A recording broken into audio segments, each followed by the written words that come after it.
Hello, Internet, and welcome to the Rough Drafts Competes Journey of Wrestling League. It is a very special episode, ladies and gentlemen, because not only am I joined by two lovely co-anchors here. Say hi, Xander. Bye. No, I'm just kidding. Hi. Harsh but fair. And Walter. Greetings. And having the two of you here, obviously, always a pleasure, but also this is a very special episode because this is a tournament episode. As those of you who've been following my weekly shows over the past few weeks know, I have been highlighting a lot of my lesser known performers to my score detriment. It may or may not have cost me a point against Xander this week, as the two of us ended up splitting instead. But it's been this whole idea of the trying to break into the top 32 of my company if you are not a champion, someone who has a guaranteed spot at competing against a champion, or someone who is a faction leader, because faction leaders already have their own ways to build a claim for themselves. It was a fierce competition. People like Jan Sanake made it in the very last moment, just breaking through the threshold because of a victory at the last second. A couple people coming up short because they took losses in their last week. So hopefully y'all enjoyed the journey that led to, and hopefully you're going to enjoy this tournament, which is a 32-person tournament with gimmick matches all the way down. I noticed from Eduardo's tournament that entertainment companies cannot get holy shit moments from non-gimmick matches. So everything has a gimmick. As long as I get an average of one holy shit moment every 3 matches, I will break even. Better than that, and I'm feeling good about my life choices. Worse than that, and we're going to have a bad time. Xander, as someone who has yet to do a tournament, what do you think of this crazy idea that I've put together? Well, after I win this upcoming pay-per-view and I secure myself enough of a lead to where I can do whatever I want, I can't wait to steal your thunder here and do a tournament. I see. So no tournament unless you have a guaranteed victory. Is this some coward behavior, one could say? This is what winners do to make sure they win. Sorry, I know it's hard because you haven't been in the lead in several months, but this is the kind of strategy.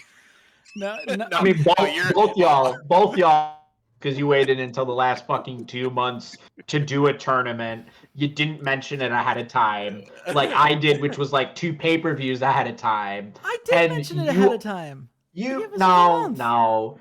I did mine in like month 5. I announced mine in month 5. Like, come on. The belt didn't exist. The belt was made, come on. and then it was a whole thing. I am excited for your tournament, though, Chase. All joking aside, I am looking forward to seeing what you got going. I built my company with a tournament in mind. I can't wait to see Lucas Meltzer beat Mistress Jade. Look, man, I do agree with you that you have you built your company with the tournament in mind, and I do respect and appreciate that, Walter. Do you think, I guess, how happy are you with how the tournament went down? Do you feel like tournaments are everything that you hoped they would be when you first made that up? Yeah,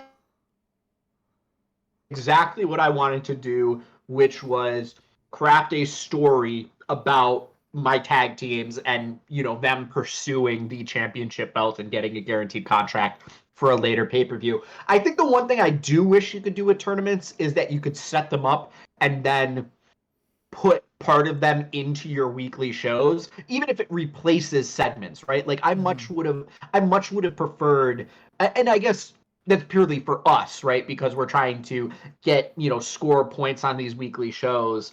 But I guess I don't understand what having the entire tournament be a one show thing other than the final or the semifinals matches and keeping them separate from your weekly shows. I don't really know what that accomplishes. It really would have been nice to take even, 2 first-round matches, 2 second-round matches, and all 4 of the quarterfinals and putting them into weekly shows. I think that would have, made things feel a little bit cleaner and probably a bit more like real life, so to speak, in some ways. But there are a lot of a lot of tournaments that they do, not outside of New Japan, but like indie tournaments that they do it over a weekend, right? There was, oh god, I forget what it's called, but PWG before they closed down used to run a tournament, Battle of Los Angeles. There was a 16-man single elimination tournament that ran in a weekend, right? They did basically all the first round on like Friday and Saturday. Quarterfinals on Saturday and the semifinals and the finals on Sunday, and then intermix, multi-man matches because they're pulling talent from all over the globe essentially. So maybe getting tournaments a little bit more integrated with the weekly shows or even the pay-per-views beyond just the semifinals, indoor finals. But yeah, I really liked them. I feel like it took a lot of legwork and a lot of the me having to be like, well, this is a tournament, this is a tournament, this is a tournament, this is a tournament match, and storing that on my end. And compile all that information for me, go ahead and run the event. And when I want to do the semifinals, finals for number one contender things, that's really easy for me to manage on my own. But something like a 32-man tournament is something that it's nice that there is a system in the game to manage it for you. Yeah, I also hope you don't get any holy shit moments, because you should be punished for turning this into a gimmick match tournament. I don't see any negatives from adding gimmicks here, because this is the Arcane Artificer tournament, which in my headcanon for the magically enhanced wrestling world, this is a magical focused position. You need to show versatility and that you can tinker and create things in a way that gives you an upper hand over your opponents. So every round has its own gimmick, and they're all meant to challenge a different level of what it means to be an Arcane Artificer worthy of a title belt. That's my story, and I'm sticking to it. But there is one more twist that I haven't shared with you yet, Walter. I may have told Xander earlier because I'm not good at keeping secrets. I did not select any of the winners of these matches. What I have done is I have flipped a weighted coin based on their seeding and let the dice decide who wins every match of this tournament. So, are you ready? Okay. Hey, if that's how you want to tinker with it, so be it. The dice have their story to tell, and for an Arcane Artificer tournament, tinkering is the right call. So let's jump on in. We start off with our 1 seed. Wait. Oh, sorry. Yes. Real quick, Xander. I gotta interrupt. Okay. Uh-huh. I just have to say, because Walter sucks, I have to take a moment and head over to Walter's house and throw toilet paper on it, and Okay. I'll be right back. Just like 8 or 9 seconds. Okay, I'll be right back. Just gonna go TP his house real quick. 1 second. Xander, hang on 1 second. I don't own my house, so I'm not responsible for cleaning that up. Oh. All right, I'm gonna go TP his car real quick. Okay, that's the new move. I'm gonna TP his car real quick, or maybe some Saran wrap. But yeah, I'll be back in like 8 or 9 seconds. Okay, just got to take care of that real quick. Fantastic. I'm sure that has nothing to do with weird internet connection issues, and we can move forward without being suspicious. Why is the car alarm going off? Oh no! Well, he got there astonishingly quickly. I mean, I know you're both around the same area of the country, but still, damn.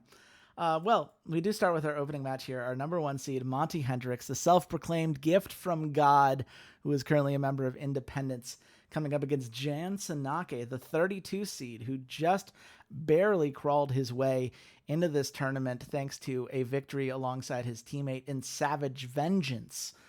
He is a Southern Sentries member, and we just saw Independence very recently take their victory over the Southern Sentries in the feud, the faction feud that we saw play out over the last couple months. Walter, do you think it's possible that we're going to see an upset against Monty Hendrix in this very first round? Since you're using weighted dice, right, there is always a chance of an upset. But I do have a question. I guess, what was your criteria for creating your seeding? Why is Jan Sanake the 32 seed and barely got in? I rated it purely by popularity with an asterisk, because there were certain feuds and things I needed to avoid, and I made some slight alterations to what the game would expect in order to make that make sense. So Everything is based on the top 32 popularity, which was the threshold that I had in there. Nobody who wasn't in that top 32 qualified for the tournament. So Jansenake did earn his spot. Whether he should be the 32 seed or the 31 seed is purely, there were two people with tied popularity, so I just shifted things in the way that I liked.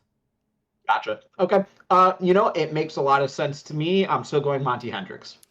That is entirely fair. I don't think Xander's gotten back from TPing your car. No, I've been back, actually. Oh. And I just want to say that, I believe in independence the way that I independently saran wrapped Walter's car. Well, that's very good because the 1 seed does not lose this early on in the tournament. It is a 5-star match. It's a holy shit moment, a hot match between these two wrestlers, and a nice popularity boost to them both. So, how much do your street fights cost? Just out of curiosity. 10. Okay. So, but yeah, when we get to the submission round, those are worth 5, but otherwise every gimmick tonight is worth 10 points. So, gotcha. It takes 3 for 1 in every 3 to be to break even, and better than that will be me making some Skrilla off of this tournament. So, we'll see how we do. But Monty Hendricks getting the first win, the gift from God, proving his title in the first round at the very least. We move on to an independence match between Johnny Scott, the 0-13 voice of Arsenico, the voice of the people, and his very attractive operatic singing voice, versus Techno Boy, a wrestler that I believe you've gotten a little bit mad at me, Xander, with how I've slow rolled his popularity push. I said at the beginning that there were some dice involved with this, but who do you think got the win? You better give it to Techno Boy. I don't even care. Fuck the dice. Give it to Techno Boy. Walter, do you think Johnny Scott finally gets his first win in this company? No, give it to Techno Boy. I'm with Xander on this one. It is Techno Boy. And Good. It's a 5.5-star match, a second holy shit moment. So we love to see that. Plenty of intensity and some blood in there. Johnny loses a whole 1% overness. I am very, very okay with that. And that means Techno Boy versus Monty Hendricks in the second round. Given that Monty has turned heel and Techno Boy has not, that's going to create a very interesting dynamic that Techno Boy and Vinny Stacks, his tag partner, are still trying to explore. But we'll get to Vinny later. For now, we go on to Evan Zane, one of the members of the Western Watch, a member of the tag team Unlimited, alongside Bryson Pierce. He is up today against Vinny Stacks, who is the 8th seed in this event. He just crossed the threshold over 1,000 points. He has not started the Face of the Company journey yet because that only happens at a pay-per-view. But thanks to teaming up with Techno Boy, it did go very much in his favor, and is now potentially on that journey with a win tonight. Walter, is he getting that win? I believe so. I do believe this goes to Vinny Stacks because I believe some things are going to happen further down in the tournament that needs Vinny Stacks to win. Do you concur, Xander? I do concur. I haven't seen an upset yet. I'm not, Well, we're only 2 matches in, so that's not saying much, especially because it is an Evan Zane upset in this match. Oh, wow. It's a 5-star. Luckily, Vinny gets some popularity, so no harm, no foul there.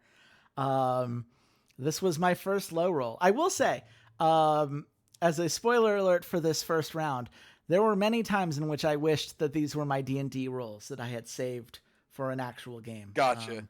Because the favorites may have rolled pretty well, all things considered. But this is one of the few, the King of Party style, getting a much-needed win, a 5-star match here. You'll love to see it. We move on. Eli Chaos, the second in command for the Eastern Elite. 1-11 so far. He has gotten wins in tag matches, right? When he's representing the Eastern Elite, he's had some big moments. Skull Tabaka, meanwhile, 3-15. Got a win on the last weekly against Malachite Bronson, who maybe bit off more than she could chew. But certainly as a member of the Hellfire Club, would love to get another win under her belt, would love to cement this journey to becoming a face of the company. She just crossed the threshold, but of course has not started that journey yet because it's not the pay-per-view yet. Xander, who do you think I gave the win to? I think surely you keep asking me who you gave the win to. Who did the dice give the win to? It's gonna be Skull Tabaka. Yeah, I mean, it's no fun if I just say like, who? Yeah, what do you think? Random chances. So I don't know. Maybe I fudged some things. You don't know. No, you didn't. You say Skull, okay? Yeah. Walter. I am going to state that I believe Skull Tabaka gets the win here too, but I disagree that that's the right choice. I would actually be choosing Eli Chaos as the street champion of the Kiwis. You know, I really wanted Eli to win here, but the dice have their story to tell. Skull Tabaka gets the win. It's a 5-star match. Another holy shit moment. That's my third in 4 matches, and I am feeling good about my life choices when it comes down to gimmicks in this tournament. Yeah, just a really nice showing for her. She needs the win. Eli, he'll have his stuff on the weekly. I'm sure he has something else coming down the pipeline. But this means Skull Tabaka versus Evan Zane, a match I don't think many people saw coming. We move on now to Yellow Arrow versus Sammy Emerald. These are both tag specialists first and foremost, right? Yellow Arrow, a part of Magic Missiles. Sammy Emerald, a part of Out of This World. This is an Eastern Elite versus Western Watch match. So both faces, but faces who are not on the same side, do not work together, do not have that relationship together. Walter, do you think Sammy Emerald, the Space Invader, has a chance against Yellow Arrow, who up until recently was the tag champion for a considerable period of time? I'm going to say this is Yellow Arrow. I think that the dice rolled in Yellow Arrow's favor. Do you agree, Xander? Sammy. This one's Sammy. You like the underdog.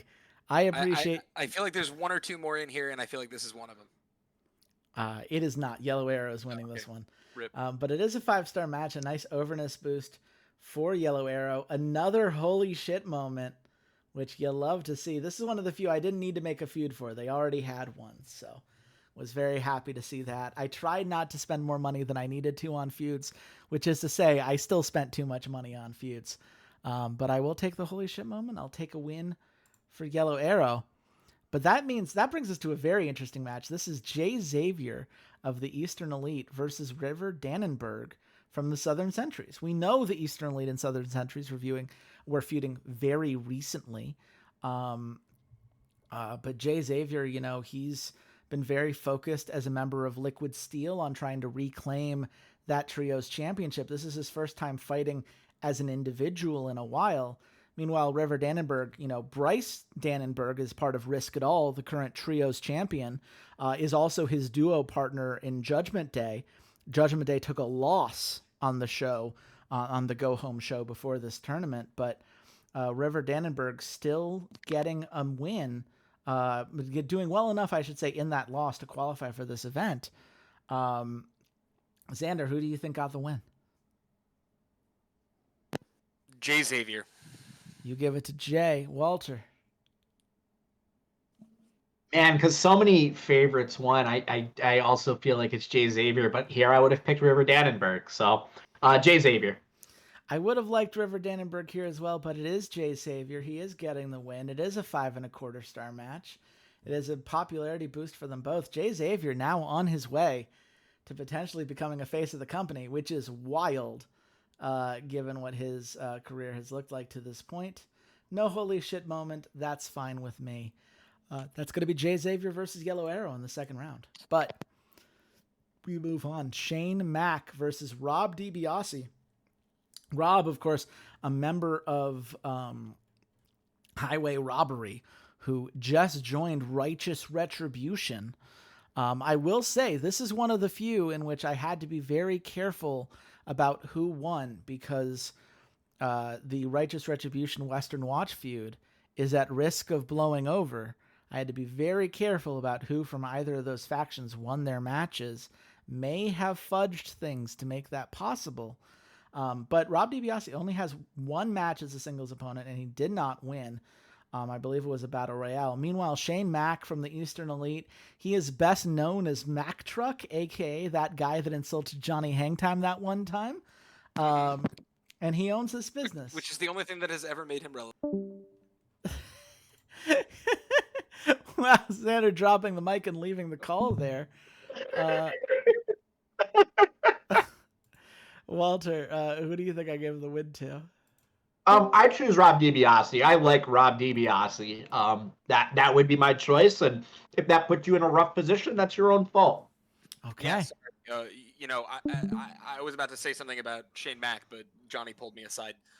So yeah, no, it's gonna be Rob DiBiase because Shane Mack's a fraud and a fake and not real. That is fair. Rob DiBiase does get the win here. He is the better wrestler. He does get the victory. It's a nice match for him. No holy shit moment there, but that's okay. 4.5 stars. It's my lowest scoring of the night so far, but I can live with that because Rob does deserve his moment in the spotlight, and we'll see how far he can go. Because now we have another match. Lucas Meltzer, the second in command for the Western Watch, versus Mr. Stade, the second in command for the Scourge of the Underdark. I'm going to be honest with you for a second. Before I had the idea of making this fully randomized and letting the dice decide, I planned on giving this belt to Mr. Stade. That was my original idea for this belt. Did it work out that way? She certainly has some favorable seating in some places, but I'll ask you here, Xander, who do you think I give the win to? I think it goes to Lucas Meltzer, and if it doesn't, I'm coming to your house to TP it next. I mean, you've left the call a couple times now, so at some point we're gonna have to see what it takes to keep you there. To be fair, the last time was because of Johnny. The first time was because I had to go saran wrap Walter's car. So that's true, and I have to support that on principle, given all the trash talk that Walter and Eduardo gave me earlier tonight. Walter, who do you give the nod to?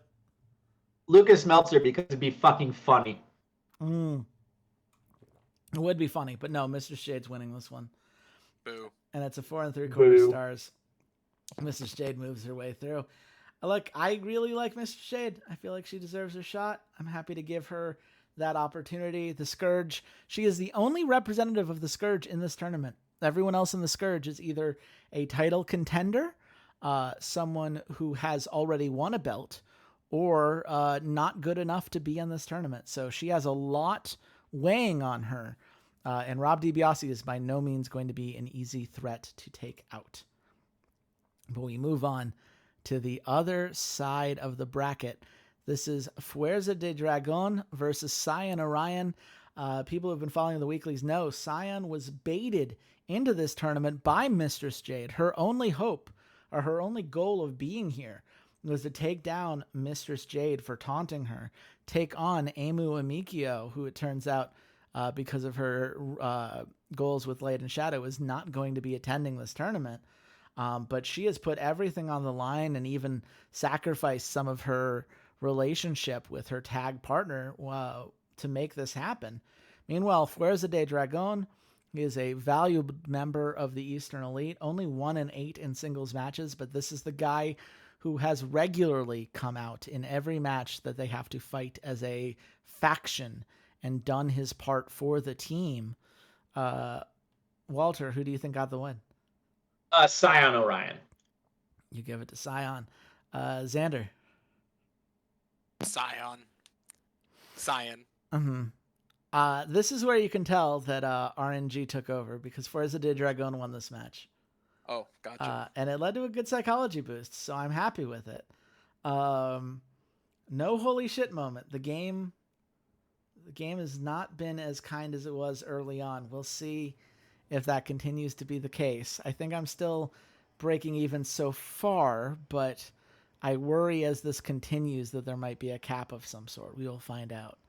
But yeah, Fuerza de Dragon, he needed a win. Cyan Orion, she'll have her tag. She'll come back hand in hand. Maybe they'll have a tag match at the pay-per-view. But Fuerza de Dragon definitely needed that win. And now he is over 1,000 points, can start his journey to become a face of the company. We move on. Adrian Lorenzo versus Ezekiel Cross. These two used to be in the Southern Centuries together. Adrian Lorenzo was indeed scouted by Independence, lost the headhunting feud to Arsenico, and has been giving his all for Independence since. Meanwhile, Ezekiel Cross, one of those fighters that had to earn his way into this tournament, Hylian Cross with a big win in their tag match in order to seal their spot here. And Ezekiel is the only one between him and Garudo that has actually won a singles match to this point. So, Xander, do you think Ezekiel got revenge on his former faction mate, or does Independence maintain their hot streak? Independence.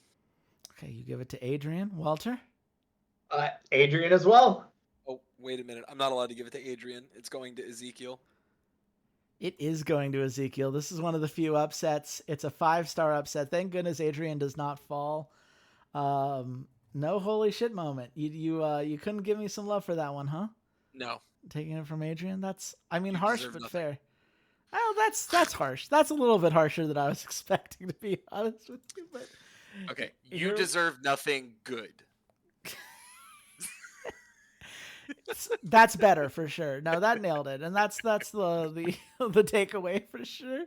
Well, we have an interesting match here. Sumi Kabaya, 2-14 as a member of the Sky Sentinel. She has desperately been looking for an opportunity to improve her singles record, to make a name for herself as an individual. Meanwhile, Bryson Pierce, we saw Evan Zane get his win in an upset earlier tonight. Bryson Pierce looking to do the same as the 19 seed against the 14 seed as far as my numbers are concerned. Walter, who do you think got the nod? Sumi Kobaya. You give it to Sumi. Xander? Bryson Pierce. You give it to Bryce, and Walter gave it to Sumi. Walter is going to be correct. It's a 5-star match. It's a hot match. No holy shit moment, and I am now starting to get concerned. Oh boy. We'll see. Given that the limit for the number of matches technically it goes above the maximum, there is a non-0% chance that after the first 8 matches, holy shit moments aren't possible. And if that's true, I'm going to have a bad time.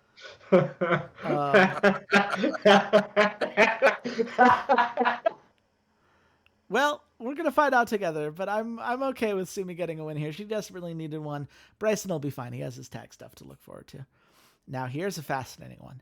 Alpha Jackson, the peak of masculinity, the man who wants to take over the Southern Centuries, going up against Brady Killjoy, a member of Liquid Steel, the last member of Liquid Steel, because LT Barone was the first man cut from this tournament.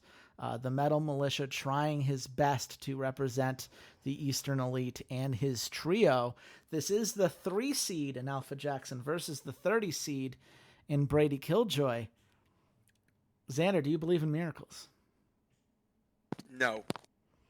You do not. Walter? I do not either. If this was my company, Alpha Jackson would probably be a champion.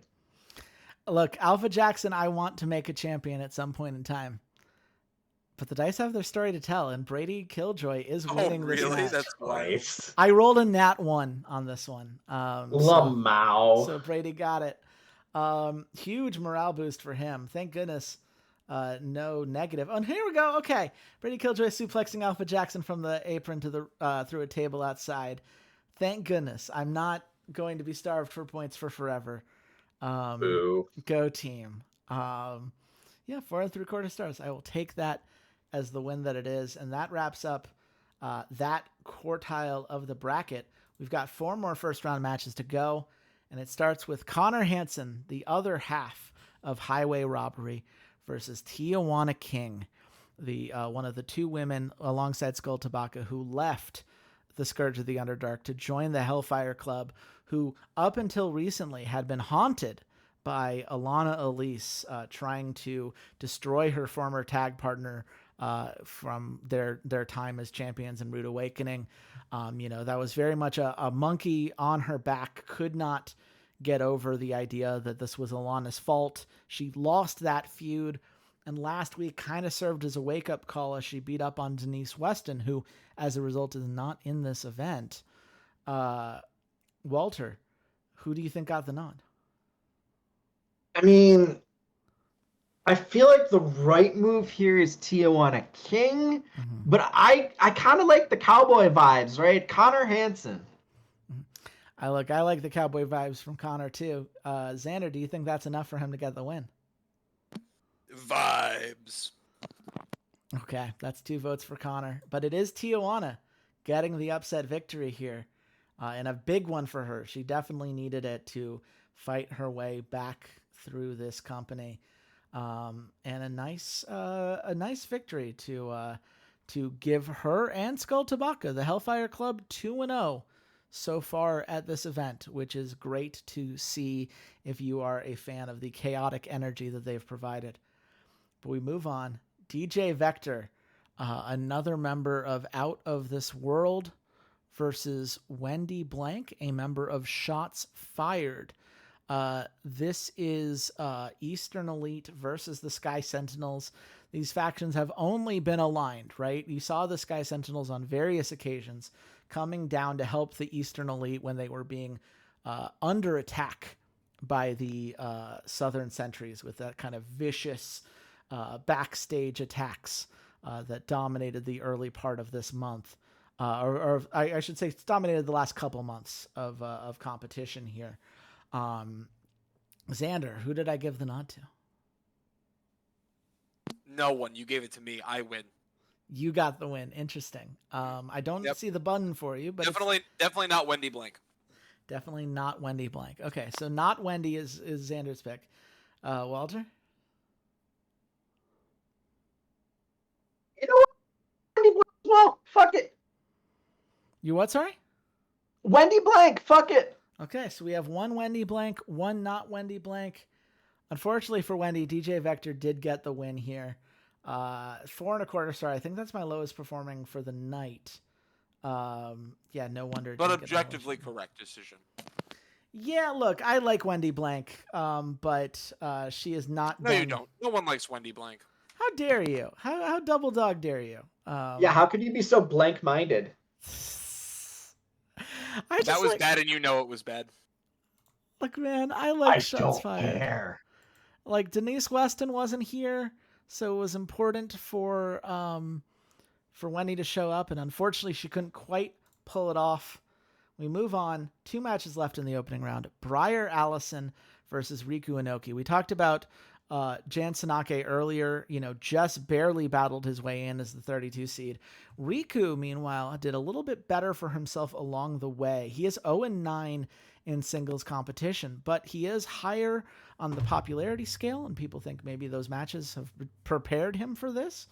Meanwhile, Briar Allison just got a little bit embarrassed. She was baited into cashing in against Tilly Cooper on the go-home show rather than waiting until the pay-per-view, where she could have had a 2-on-1 advantage working alongside Duka Igarashi to try to take the belt back from Tilly. But she made her choice, and as a result, she's now here trying to save some face and do the best that she can for the Sky Sentinels. Walter, who's getting the nod? Give me some Briar Allison just because I love her gear. It's good gear. I do love these colors quite a bit. Xander. Yeah. Briar Allison. Man, y'all are making me wish that I didn't fully roll this, because Riku Inoki's getting the win, but I do agree with you that Briar would have been more fun. I cannot stress enough how much I like the dice have their story to tell. It's a 4-star match. I mean, That's that one was more or less a straight 50-50, no? Yeah, pretty much. Yeah, just ended up rolling. I think it was like a 10 or higher, and Briar would have won, so she had a 55% advantage, but was not enough in this case. It is a holy shit moment, despite being my lowest scarring match. How many did you get? So how many did you get through the first? Well, I still have one more first round match, but I do have 5 right now, which means I am averaging once every... No, 6. 6. You have 6. Okay, So I'm slightly beating my Yep. need to break even on the gimmicks. Of course, that doesn't include Mm. feuds necessarily. Doesn't include the 150 for the tournament. So I'd love to keep this going. Yeah, but you're like plus 20 right. yeah, if you're taking pure gimmicks, for sure. I'll put it this Yeah. way. I don't regret giving all of these matches a gimmick because as an entertainment company, it was my only only path way. to anything remotely Yep. reasonable. Because this game makes sense. It just makes sense. Speaking Mhm. of things that make sense, Red Arrow never battled as a singles competitor, but he is the 2 seed in this event from pure popularity alone. He battled back from that injury very early on in his career. The magic missiles were basically unstoppable for 6, maybe 7 months. I'd have to double check my records.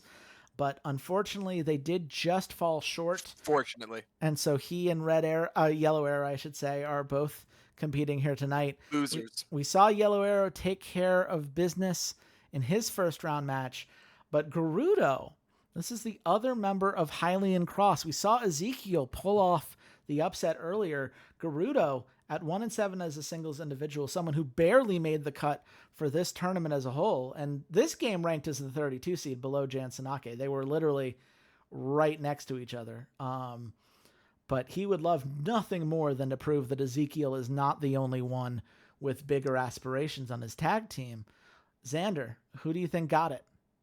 First of all, it's not how brackets work, okay? 1 plays 32, 2 plays 31. Again, I made some slight adjustments. From what the game said Likely to story. match Right, my records and also Red Arrow avoid sucks. some things. Gerudo takes the dub. You believe in the 31 seed against the 2 seed. I'm choosing to believe that Red Arrow sucks, and I will root against him every single match until he loses. Walter? I just don't believe that the dice rolled so poorly twice for you. So give it to Red Arrow. I rolled a 2. Gerudo wins. Oh my Yes. god. 3 3/4 star. That's not what I wanted to see. I'll be honest. That's what I wanted to see. It was a negative effect on the street fight, which, you know what? Fair. I did 16 of these. And Eduardo, if you're watching this, you can see 15 positives in a row. I don't think you need to worry about a quota anymore. I think the game has made it pretty clear that that's just not how that works. But I don't know if you noticed this, but I did start 2 different Total War feuds: Eastern Elite Righteous Retribution and the Western Watch versus the Southern Sentries. So get ready for some faction feuds that have emerged from this tournament that will be potentially plugging up the airwaves sooner rather than later. But we move on to the round of 16, and we have moved on from street fights. The first round was very much what can you tinker for yourself? What weapons can you create? What advantages can you give yourself to win a street fight? Now, using very similar ideas, how can you make your opponent submit? How can you, using technology, and of course we're talking like steampunk era, like D&D style technology, amplify your finishing moves to get the submission that you need for a victory? That's the idea of the round of 16. It starts with Monty Hendrix, the self-proclaimed gift from God, the highest ranking fighter in this tournament, the man who has become a key bodyguard for Arsenico, versus Techno Boy, the future, if his gimmick does not make that very clear. Someone who is fighting for a better tomorrow, both literally and figuratively. Xander, who do you think I gave the nod to?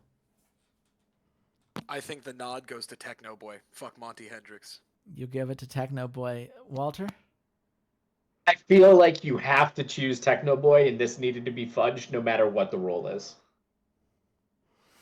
Man, y'all have no faith in my willingness to follow the roles no matter where they lead. This is a Monty Hendrix victory. Techno Boy will have his moments. Don't worry about Techno Boy. He's going to be fine. Season 2, Techno Boy's time. For sure. But as of right now, this is just starting a feud that will have many matches to come. In my heart of hearts, I made this a not your place feud because Monty Hendrix is going to try to get Techno Boy out of this faction. He does not believe Techno Boy deserves to be here. And who knows, maybe Techno Boy can't become the fighter he is meant to be until he is no longer part of Independence. He may have to be independent from Independence to take them down. We will see. But this is a Monty Hendricks victory. Well, we move on from that disbelief and disappointment in my commitment to a bit. Evan Zane versus Skull Tabaka. Skull Tabaka, again, now won 2 matches in a row. That's something she's never been able to say at this point in her career. Just barely over that 1,000-point threshold. But Evan Zane, the king of party style, one half of Unlimited, who would love nothing more than to keep that hype train going, especially now that Bryson has been eliminated. Walter, who do you think got it? Man, you are really just going with the rolls, aren't you? Skull Tabaka, then. You give it to Skull. Xander?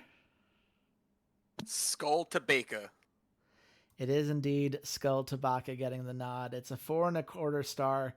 I don't know that I'm going to get any holy shit moments from the submissions. No. See, you get to choose Amiko versus Amikio because that's the way that our. No. I just like to believe that it's Skull Tabaka, like like she's a baker, but it's a Tabak. No, never mind. It's fine. I like my headcanon. I'm going to keep it. I just won't tell you about it. I can't stop you from maintaining it, I suppose. That is exactly your right. You cannot stop me, and you'll never stop me. Can't stop, won't stop. I get you. Skull Tabaka also cannot be stopped. She's getting her win. A big tournament for her. She really needed this. In the meantime, Yellow Arrow. He saw Red Arrow fall. He's 2-6 in singles competition. It would mean a lot to the Western Watch for him to keep going in this event. And he is up against Jay Xavier, the tough prize fighter, the one who, as a part of Liquid Steel, set off the events into motion that led to Larger Than Life leaving for independence, right? Having left the Western Watch. This was a former Western Watch member going up against one of the few pillars that faction still has, given that their reputation is largely in the dirt.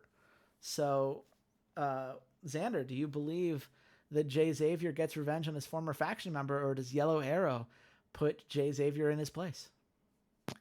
Yellow Arrow puts Jay Xavier in his place. Do you concur here, Walter? Yeah, Yellow Arrow wins. This is one of the upsets. Jay Xavier gets the W. It's a 4.5 star match. The crowd is interested. Will they give me a holy shit moment for it? No. Okay, that's fine and cool and good. It's cool. We move on.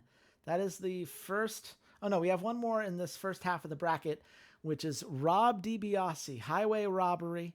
He is the last remaining member of that tag. He's trying to stand up for righteous retribution. I will point out that with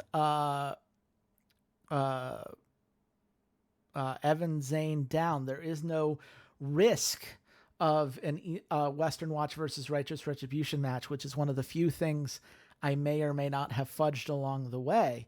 But he is up against Mr. Jade, who I mentioned, second in command for the Scourge, and the woman I originally had in mind to win this belt.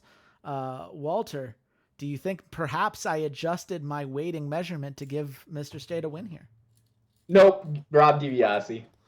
You believe in Rob. Xander? Sorry, I was muted.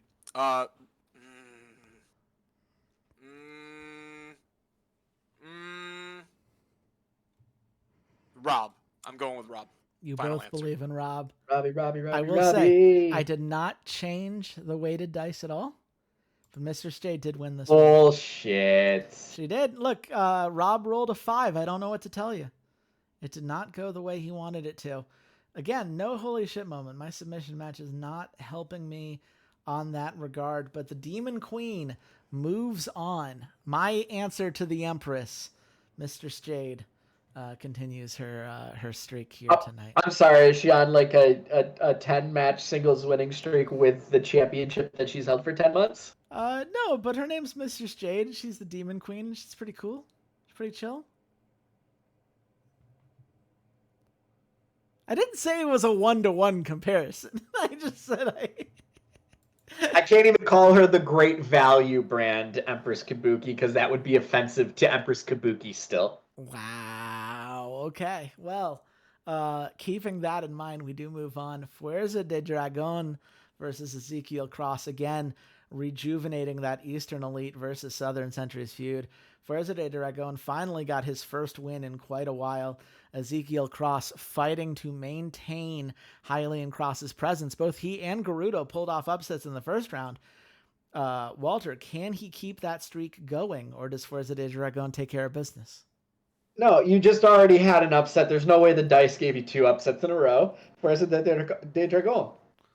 Interesting. Do you agree with that idea, Xander?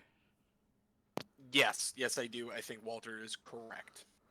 Well, you've both bidden on the gambler's fallacy here, and it just so happens that you're right, because Fuerza does win this match. So it is a nice victory for him. On a holy shit moment, finally, Fuerza de Dragon suplexing Ezekiel Cross from the apron through a table outside. I will say, my submissions only cost 5 creativity points each, so I feel a little bit better about there only being 1 so far here. But we will continue to move on here. Fuerza de Dragon doing what he needs to do.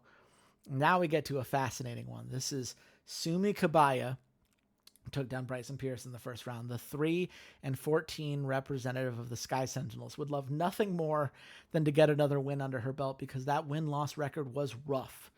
But Brady Killjoy beating Alpha Jackson in the first round in a shocking upset that may or may not have secured that Alpha Jackson can fight Victor Magnus at the pay-per-view, which I'm sure was a complete coincidence. It was, but it also really, really worked out for me. But Brady Killjoy would love to keep his upsets going. Xander, do you believe in the Metal Militia here?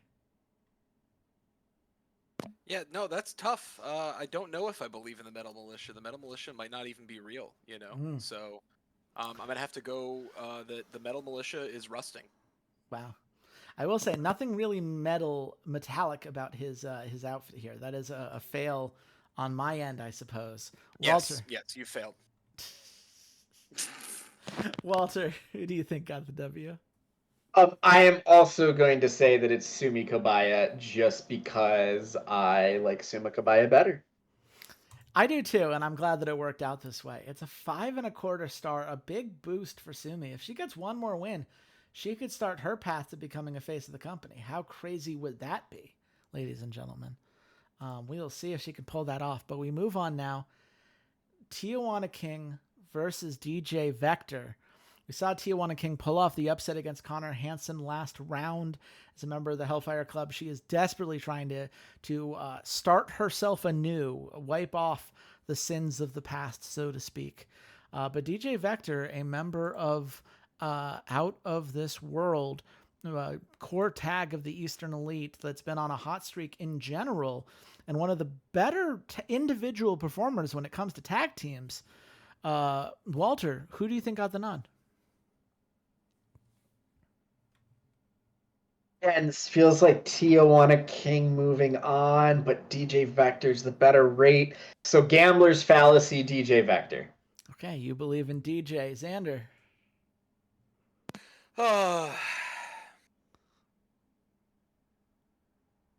DJ. You are both correct. This is a DJ Vector win. It's a 4.5 star match. I'll take the interesting story nod. No holy shit moment. That's okay. We move on to our last match of the round of 16 between 2 Southern Sentries tag members. This is Riku Inoki coming in from Savage Vengeance versus Gerudo, who barely qualified for this tournament, coming in for Hylian Cross. We saw Ezekiel pulled off his upset against Adrian Lorenzo, but fell to Fuerza de Dragon. Riku Inoki is not quite as a powerhouse, given that was his first singles win just a round ago, but compared to Gerudo, certainly he has the edge in the roles. Xander, who do you think got the win? I want to believe. Give it to Gerudo. You believe in Gerudo. Do you believe, Walter? Gerudo winning would be fucking hilarious, so just go with Gerudo. Gerudo did indeed win. God fucking damn it. He had a great roll. I don't know what to tell you. It was a great series of rolls. No holy shit moment, but it was a hot match, boosting their overness. Go team on that. And that wraps up our round of 16. we now move in to the quarterfinals. These will be the last matches that we see tonight because the semifinals and finals will be saved for the pay-per-view itself. Will I keep to dice or will I let narrative drive my matches at the pay-per-view? I will not say, mostly because I still have time to change my mind on that in either direction. But for now, Monty Hendrix, the gift from God, versus Skull Tabaka, the masked maniac. This is Independence versus the Hellfire Club, playing into the Total War feud we already had in mind. And oh, by the way, we have moved on to tables matches because now it is all about using your arcane powers to influence your opponent towards the table into favorable positions for you. All about calculating the best way to pull off the victory tonight. Walter, who do you think got the nod? You're getting risky now because you're up there in fatigue, and now you're doing a much more dangerous style of match. Mm-hmm. Give it to Skull Tabaka. Okay, you like Skull for the upset. Here's Xander. Do you concur? Man, get the upset, so I'm rooting for the Baker. You're rooting for the Baker. It is Monty Hendrix getting the win, unfortunately for y'all. He continues to prove why he was the 1 seed in this event. No holy shit moment there. Okay, then. 4.5 star, I'll take it, I suppose. We move on. Mistress Jade versus Jay Xavier. You can see their popularities basically tied. Even roll for this match, though perhaps maybe a little bit of an edge for Mistress Jade because I like her a little bit more given what my original plans for this tournament were. She is the last remaining representative of the Scourge of the Underdark. Jay Xavier has been very pleasantly surprised by how well the Eastern Elite have done so far at this event, but he is the last member of Liquid Steel to be in this tournament. So, Walter, who do you think got the nod? The fact the dice keep picking Mistress Jade is driving me nuts. So let me pick Mistress Jade this time. Okay. Xander? Mistress Jade. I don't know. I mean, in one of those, she was the favorite, so it shouldn't be like particularly surprising. But no, Jay Xavier won this one. Dice had their story to tell. I don't know what to tell you. No holy shit moment. Okay, that's fine. I didn't need one anyway. Come on. Whatever. It's a nice win for Jay Xavier, and that means it will be Monty Hendrix versus Jay Xavier. Independence versus the Eastern Elite, continuing that Total War feud at the pay-per-view in the first semifinals match. Let's see who will be on the other side. We start with Sumi Kabaya from the Sky Sentinels versus Fuerza de Dragon from the Eastern Elite. Both of these are wrestlers that, do a great job of representing their faction, but have struggled to make an individual name for themselves. Xander, who do you think I gave the W to? The double up. Man, Fuerza de Dragon? You believe in Fuerza. Do you believe, Walter? No, Sumi Kabaya to the moon. You like Sumi Kabaya to the moon. Xander is correct. This is a Fuerza de Dragon win. It's a 5.5 star victory here, a hot match for them both. And there's the holy shit moment as Fuerza de Dragon hits Sumi with a lariat that knocks her head off. That's another 30 creativity points right there. You do love to see it. One last match of the night. DJ Vector versus Gerudo. Gerudo has been the lovable underdog. Both of you have said it would be funny for him to keep going in this tournament at various occasions. This is his opportunity to keep that going against DJ Vector, a member of Out of This World. If DJ Vector wins, it is 2 Eastern Elite members on one half of the bracket, and then an Eastern Elite versus Independence on the other side. Meanwhile, Gerudo, the last representative, of course, of the Southern Sentries, who would really love to make up for their defeat last month. very much struggling to bounce back after losing those faction feuds to both Eastern Elite and Independence. So a big moment for Gerudo individually if he can pull it off. Walter, do you believe? It would be funny, but no, I choose DJ Vector this time. Xander? DJ Vector. I'm not going to stop rooting for DJ. DJ does indeed get the win. It's a 5-star match full of action with some blood and a holy shit moment. There we go. So I got 1, 2, 3, 4, 5, 6, 7, 8, 9 holy shit moments for 270 creativity points. I believe I broke even on, because this was 28 matches, but a few of those were submissions. So I believe I basically broke even on the gimmicks. That was absolutely the right call. That does mean DJ Vector versus Fuerza del Dragon. This is going to be 2 Eastern Elite members on one side of the bracket and another on the other side. You have to imagine that Fishbone somewhere is feeling incredibly pleased. He forced this format to be what it is. He prevented Arsenico from shifting things in Independence's favor, of shifting seeding for this tournament. And it has paid off with the Eastern Elite standing strong and giving Independence a lot to worry about in this Total War feud of theirs. Some kind of dictator, Arsenio. I'm sorry, I didn't mean to say dictator. I meant to say lawful ruler of the land. A co-leader in all the fun ways, I'm sure, and none of the questionably moral ones. But, just like religion. Yes, indeed. It's a 5-star tournament episode. Not that these stars mean anything. I sure wish they did. But at the end of the day, that's the tournament. Any final thoughts from each of you about our results tonight, how you saw the format going? I would love to hear from you first, Walter. Well, let me get the negative out of the way first. I'm infuriated by the min-maxing that was done to run this tournament. What? What do you mean?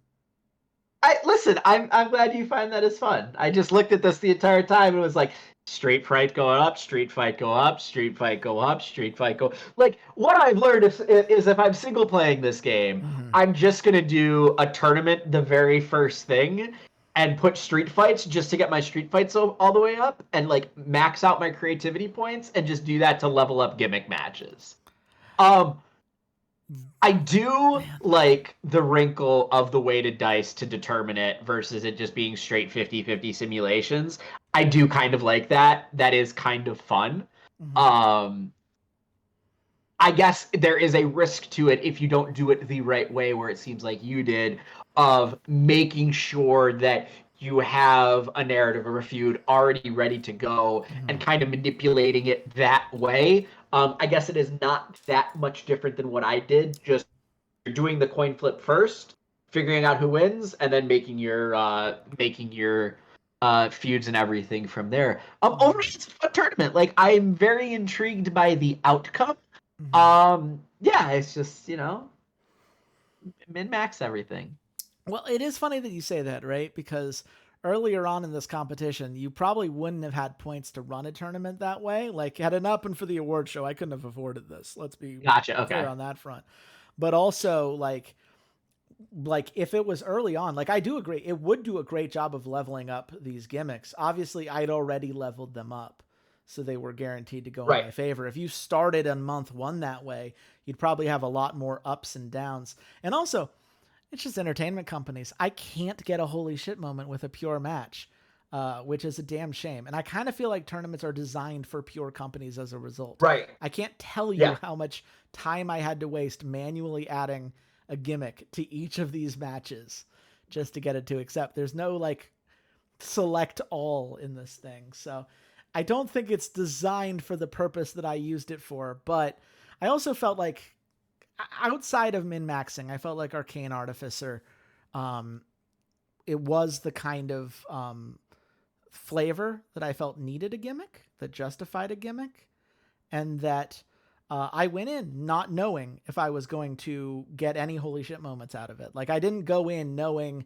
that I would break even. It was a risk. And to be fair, I started with over 720 points when the tournament began. So even with this score, I still did lose when you factor in the entry cost of the tournament and the feuds. So, you know, but anyway, I'll stop defending myself unnecessarily. Xander, your final thoughts.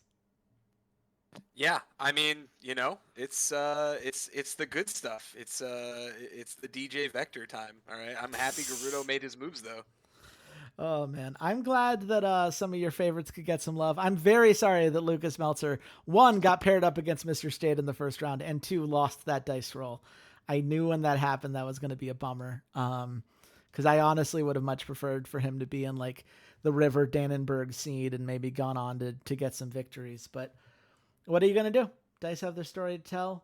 Hopefully, y'all enjoyed the story that it told, folks at home watching this episode. If you did, be sure to like, comment, subscribe. Let us know what you think. Would you like to see more tournament episodes? Should there be rules about how tournament episodes are managed to try to prevent min-maxing? Or maybe just in events in general? Is there a way that we should be adjusting these as we head towards season 2? I would be very curious what people think. So be sure to let us know and find us on all the social medias. Xander, where can the nice people at home find you? The nice people at home can find me on all socials at Tentacle Coach. But otherwise, please go support Brooklyn College Esports at CUNY BC Esports. Absolutely. Go give Brooklyn College some love. Walter, where can the nice people at home find you? Yeah, as always, you guys can find me at C80s_LOL on Twitter and at C80s.bsky.social. Fantastic. You can find me at Chase Wassenaar at bsky.social and on Twitter. You can also find the podcast at Rough Drafts Pod on Twitter, at Rough Drafts Podcast on bsky.social. We just did an episode on Jennifer Lopez's This Is Me ... now that I cannot stress enough is a real fun time. Maybe type 2 fun for Walter, but at the very least, a very shenanigansy episode you should totally check out. And come back on Thursday at 6 p.m. Pacific time, twitch.tv/RedShirtKing. We've got a bronze pay-per-view. It is our second to last pay-per-view before the end of the season. Everything is on the line, so be sure to come back for that. And until next time, goodbye, Internet.